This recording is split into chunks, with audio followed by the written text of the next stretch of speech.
Thank you, everybody, for coming to the Aaron Torres Podcast YouTube page. If you could do me a quick favor, see that little subscribe button at the bottom of your screen? Go ahead, click that subscribe button. Really does help our channel grow, our audience grow, and I really do appreciate it more than you know. So click that subscribe button. Appreciate your support. Now, here's the video that you came here for. Go ahead and get to some portal news and notes in a minute. Before we do, a couple quick reminders. One, we'll be on the ground in San Antonio Wednesday night. I don't know if we'll get you very much content on Wednesday, a big travel day for me, for producer Matt, etc. Thursday, we will be at media availability. Friday, we'll be at media availability. And like I said, it feels like Thursday, Friday, we'll start to look ahead to the 2 games remaining. But only 4 teams left. But you know what that means? It means that it is portal season for literally everybody else. And Monday just felt like the day where things just went bananas. Big names, commitments are starting to roll in. What I want to do is tell you everything that has happened Monday into Tuesday. It's Tuesday about 5 p.m., 6 p.m. Eastern time. This stuff is always subject to change. We're doing our best to keep you updated as much as we can in real time. So don't get mad at me if a commitment happens, if a decommitment happens, whatever. But let's get into everything that you've missed here over the last couple days. The first story, the big story. This is one we have been keeping our eye on for a while now, and I'll be blunt. So has every program in major college basketball. I think I actually hinted at this at one of my shows, but I will argue that maybe the best player that we will see all offseason to enter the transfer portal did officially go in the portal on Monday. If you're watching on YouTube, you can see him on the screen. Yaxel Lendeborg, forward UAB. Okay. And so we've mentioned, we did all those kind of off-season recaps. We talk about what teams need. And I think I've kind of mentioned in passing, like, yeah, they could use a guy like Yaxel Lendeborg. Well, let me tell you this. First of all, let me say this. I'm not accusing anyone of tampering, but what I can tell you is basically every major college basketball program in America has been keeping one eye on this kid basically all season long. This was a kid I think a lot of people thought was going to enter the portal last season. This season, he comes back to UAB, basically plays at an All-American level. And I mean, I can tell you, I'm certainly not going to tell you the school, but I remember talking to schools in like late January, early February that basically had the day Yaxel Lendeborg entered the portal, basically like that was Christmas Day for them, and it became official on Monday. First of all, if you're watching this, you know who he is, but played at UAB, forward, NBA potential, has declared for the NBA draft, but really does a little bit of everything. 6'8", 6'9", can handle, can pass, can shoot, can dribble, tough in the paint. I mean, the stats kind of bear it out, right? 18 points per game, 11 rebounds per game. As you can see on the screen, he averaged a double-double, also averaged 4 assists, nearly 2 blocks, 2 steals, and oh, by the way, 35% shooting from 3. To me, he reminds me a little bit of Obi Toppin when Obi Toppin was at Dayton, just kind of that big forward that can do it all. But like I said, he is being pursued by just about everybody and will be pursued by just about everybody. First off, I've had like 7 different fan bases we're getting Yaxel. He's our guy. What I will tell you, a couple things. One, just be ready to pay up. Listen, this is the NIL world. I'm not here to debate whether it's good, bad, whatever. But I would suspect that if he returns to college, he is going to be amongst the highest paid players in college basketball this year. So first of all, you got 2. I think the thing that stands out to me is I think a lot of places view him as a potential missing piece on a national championship team. So I don't think he's going to go anywhere crazy off the radar, but instead I think it's going to be all of the big schools that you expect. I think it's a little early to start projecting who's going to get him, who's this, who's that. Again, always subject to change. Maybe I'm dead wrong by the end of this video and he's already committed. But schools that have reached out, it's a loaded list. I know that Kentucky was on there. I know that Kansas was on there. I know that Memphis was on there. I know that Arkansas was on there. I know that BYU was on there. And you just do the math on what those teams need. Kansas, they will have a top 3 pick at point guard in Darren Peterson and needs dudes with him to play with him next year. And we're going to get to why in a minute because they don't have very many players left. Kentucky obviously would be a key piece at a key spot for them at the 4 spot. BYU, DeBonsa, Richie Saunders, maybe Yegor Demon. You add this kid in, that might be the preseason #1 team in the country. We know Arkansas needs more talent in the paint. So I could go on, but this is going to be probably the most marquee player, a guy that, like I said, everybody has had on their radar. And it is going to be fascinating following his recruitment. Again, I think this is a guy that is going to be as coveted as anybody in college basketball. Let's keep it going. Other big names from Monday. Listen, this was another one. We talked on Sunday night show about RJ Lewis. About 24 hours early, you started to hear rumors that he might hit the portal. Well, it was the same with Henri Veesaar, center from Arizona. Okay, you started to hear, I think, Sunday into early Monday that this might happen. It does happen. He officially hits the portal midday. He does enter with a do not contact tag, but 7-footer, 9 points, 5 rebounds, 1.5 blocks per game. And again, about a 33% three-point shooter. Okay. So bottom line, first of all, Arizona fans are frustrated. They're devastated. By the way, it's not only mid-major programs that lose guys that they want to keep. I mean, Arizona, this guy, listen, he wasn't technically a starter, but he really, I thought he was one of the keys to Arizona's entire season. Krivas is the starting center to open the year. He goes down early. It allows Veesaar to step in. And I thought he played about as well as any big that basically any big in the Big 12. Everybody's a little bit different, but you talk about a guy that could stretch the floor 7 feet in the paint, could do some stuff. And so for Arizona to lose him, again, I know the fan base is frustrated, but I also know that he becomes now as coveted as any big man in the portal. It's interesting. Sam Vecini, who covers the NBA draft for The Athletic, basically said, like, look, you just don't see NBA caliber 7-footers entering the portal. And so the fact that this kid has decided to enter, he becomes instantly very highly coveted and one of the most highly anticipated commitments that we could get here down the stretch. Interesting and worth noting, did enter with a do not contact tag. Listen, I think that's a little bit overrated. Sometimes a do not contact tag just means, hey, go through my agent, don't blow up my phone. But sometimes a do not contact tag does mean, oh, I kind of have an idea of where I'm going. I think the early school that has been tied to Henri Veesaar is North Carolina, UNC. They obviously need size down low. They obviously have money to spend as they've raised money, new GM, etc. But this is a kid, listen, I think he could be like all conference in any type of league next year. I'm going to finally put out my first portal rankings here in a couple days.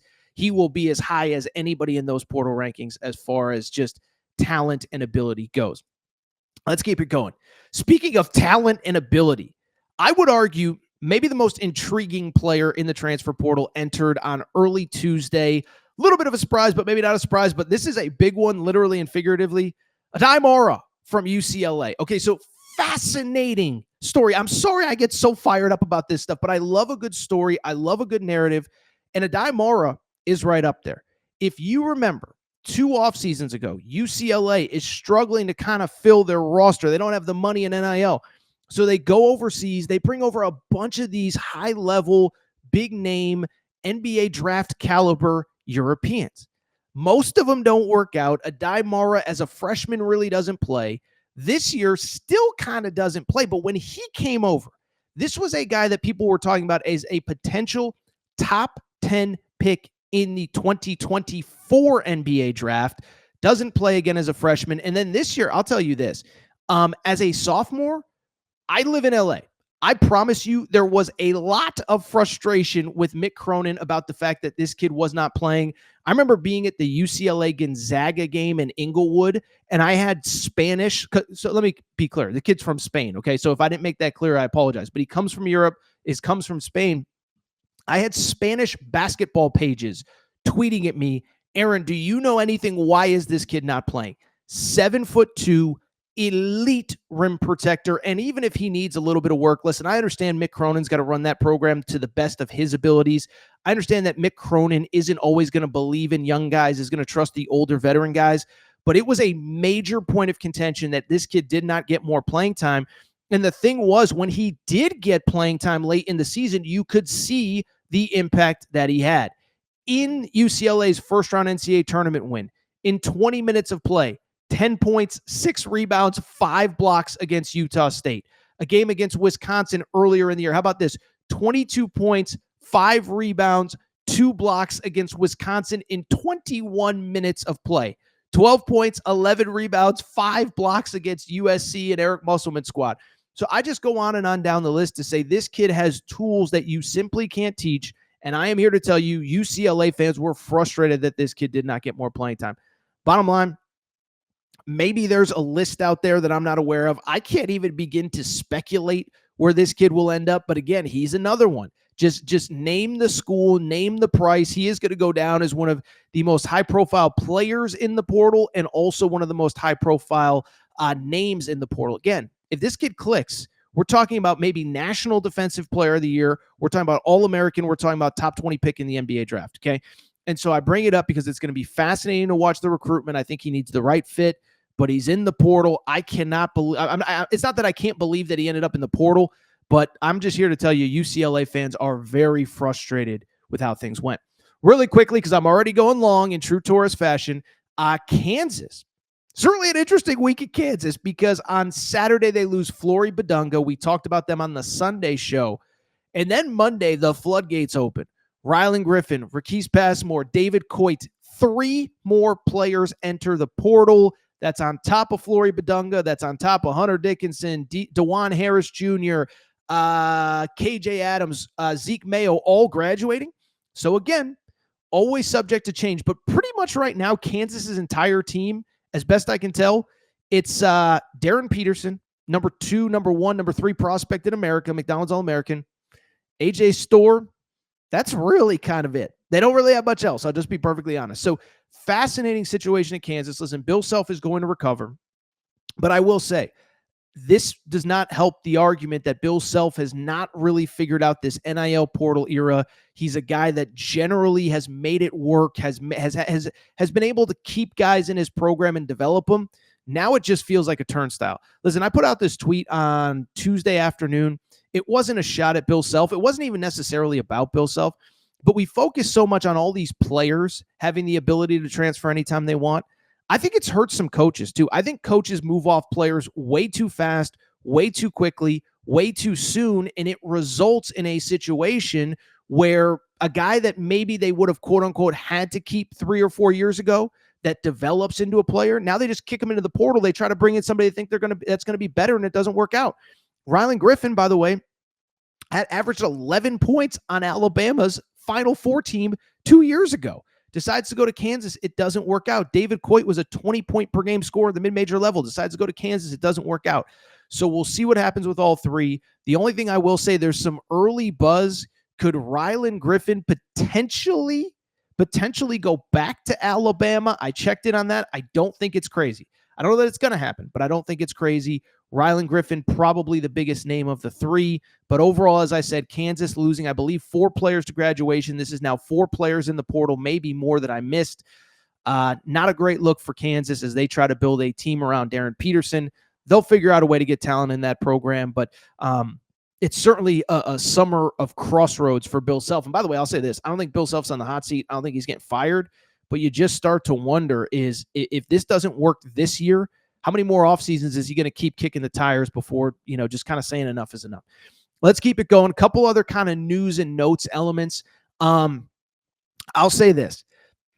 Increasingly, it's feeling like Magoon Gwath, a lot of buzz that he could commit to Kentucky. Now, by the time you listen, first of all, this was a player that entered the portal the first day the portal was open. So we're talking about a week ago Monday. We see how quickly the portal stuff is moving. And I just bring it up to say, by the time you see this, he may have committed to Kentucky. He may have committed to somewhere else. He may have, Michigan has been in the mix. A lot of schools have been in the mix. I'm not ready to say that it's done to Kentucky. I did that with Donovan Dent. I got burned, but it does feel like they're in good position. I thought it was interesting. Shout out to my buddy Ryan Lemon from KSR. Ryan Lemon isn't the kind of guy they call him Scoop Lemon. He doesn't put out a lot of quote unquote insider information.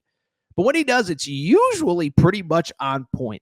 So we'll see what happens with Magoon Gwath. We've talked about him. He was both the Mountain West, not only the Conference Defensive Player of the Year, but also the Mountain West Freshman of the Year. And kind of just an interesting situation because kind of has to go to the portal. San Diego State doesn't have the money that some of these power conference schools do. He decides to enter the portal, and you can see his value. 8.5 points, 5 rebounds. Oh, by the way, 2.5 blocks per game. he'd be an elite defensive player. I think the other thing that's worth noting with him, you're going to get multiple years of college basketball out of him. And so Magoon Gwath, it feels as though seems to be a little bit of a Kentucky lean. By the way, I'm also, just trying to monitor Twitter as much as I can while I'm doing this to make sure nothing's breaking. Literally while we are on air, we did just actually get a commitment. We can have it for the commitment segment. But let's keep it going from the for the last little rumor. Well, maybe one more that we get to after this. But you see him on the screen, Morez Johnson Jr. So this kid I like. Illinois, played at Illinois as a freshman. He's from Illinois. And listen, it's so funny. Illinois recruit a lot of big-time players, add a lot of big-time portal players. They had Kasparas Yakashonis out of overseas a year ago. Morez Johnson was just quietly awesome every time that I watched Illinois play. And I think Illinois fans, kind of like what I said with Aday Mara, a little bit frustrated maybe that he didn't get some more playing time. Only averaged, quote-unquote, 7.7 rebounds, but only played 17 minutes a game. You extrapolate that out, that's a double-double easily if you're playing 25, 28, 30 minutes a game. Some of his big games, 17-5 against obviously the Big Ten tournament champs, Big Ten regular season champs, Michigan State. Also on top of it, 20-11 in a game earlier this year. And you could just tell by the teams that are recruiting him how much interest there is in him. He just announced the Final Six through John Rothstein of Arkansas, Kentucky, Kansas, Tennessee. Let's see if I can do it all off the top of my head. Kansas, Tennessee, Ohio State. I'm missing one. Okay, Michigan. Okay, Kentucky, Kansas, Arkansas, Michigan, Ohio State, and Tennessee. To me, again, we know Kentucky needs bigs. I don't know that this is the one for Kentucky. Arkansas, I know very desperately wants him. They want some size in the middle, and we'll get to why in a second. Also, would not shock me if Michigan's going to need to replace 2 7-footers in Vlad Golden, and also Danny Wolf probably will go pro as well. So Morez Johnson, keep an eye on those schools. Don't let the stats fool you. He is going to be coveted. Again, I will put out my portal list here in the coming days, but he's probably like a top 10, top 12 player in the portal.